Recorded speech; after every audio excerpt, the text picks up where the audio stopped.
أعوذ بالله من الشيطان الرجيم. بسم الله الرحمن الرحيم. Assalamu alaikum wa rahmatullahi wa barakatuh. As we continue in this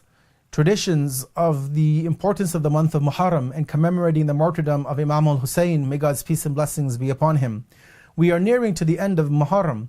And although it is the end of the month and it is coming towards the end of the month of Muharram, but still the love and passion and fervor for which we have been remembering Hussein and the family and companions of Hussein does not diminish or slow down or stop. And rather, as many of the communities around the world, if not the entire Muslim community, we remember Hussein well beyond the month of Muharram and beyond the day of Ashura. And we will continue in this thread of traditions speaking about Hussein and his movement, peace be upon him, well until the month of Safar, until we are back into a period where we can again rejoice and learn more about the other aspects of the religion of Islam. But for these weeks we are committed to speaking about Imam Hussein alayhi salam and his mission and his movement, and how we can mold our lives around the traditions of the Ahlul Bayt, peace be upon all of them, in changing our outlook on Karbala and Ashura and Imam Hussein, peace be upon him. Today we want to look at a hadith from the 8th Imam, Imam Ali ibn Musa al-Radha, peace be upon him, in which he again reminds us of the importance of Ashura. And although that day has already passed, but this is again a reminder for the future, and a reminder that Ashura is something which should always be in the forefront of our mind. We should never forget it. We need to remember the lessons that we have been learning, and that we are able to make a change for the better within our lives. And in this tradition, Imam al-Radha, peace be upon him, states the following. He says,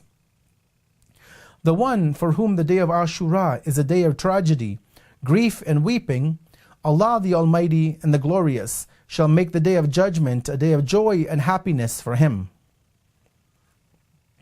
We know when we look in the Quran and we look at the prophetic narrations about the day of judgment, that it is a day of grief, of fear, of trepidation, of what will happen to us on our judgment in the presence of Allah, in our accountability in the court of Allah. And as the Quran tells us in some passages, that this will be a day of fear for some and a day of happiness for others. One of the ways that we can guarantee our happiness and our security and safeness on that day, obviously other than fulfilling our obligations to Allah through praying, fasting, the Hajj, our acts of charity and so on and so forth, is, as the 8th Imam shows us in this tradition, is to ensure that we have taken the day of Ashura to be a day of grief and sorrow, and to actually try and rehabilitate ourselves through the legacy of Karbala. As we know, again, when we reflect on Ziyarat Ashura, that there is a group of people, not only 14 centuries ago, but even today, who take the day of Ashura as a day of barakah, a day of blessings, a day of celebration, claiming to follow Prophet Moses and other prophets.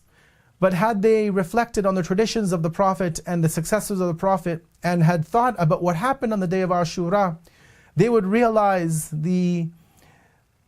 mistake in how they commemorate this day. As the 8th Imam shows, that this is a day of grief, a day of sorrow, a day of reflection on what happened in Karbala, and why Imam Hussein had to pay that supreme price of his life and that of all of his family and friends, including his 6-month-old baby son, Ali al-Asghar,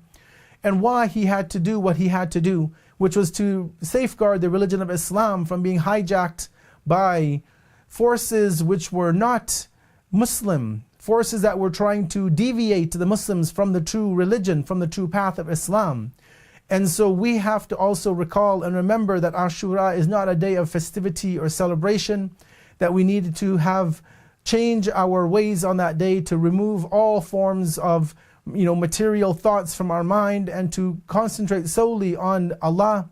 and what His guardians of the revelation have done to preserve and protect this message. Most notably Imam Hussein, the leader of the martyrs, may God's peace and blessings be upon him, and may Allah give us all the opportunity to understand and follow in the message and the footsteps of Imam Hussein, the family of Hussein, and the noble companions Hussein, those who gave up everything only for the love of Hussein. Wassalamu alaikum wa rahmatullahi wa barakatuh.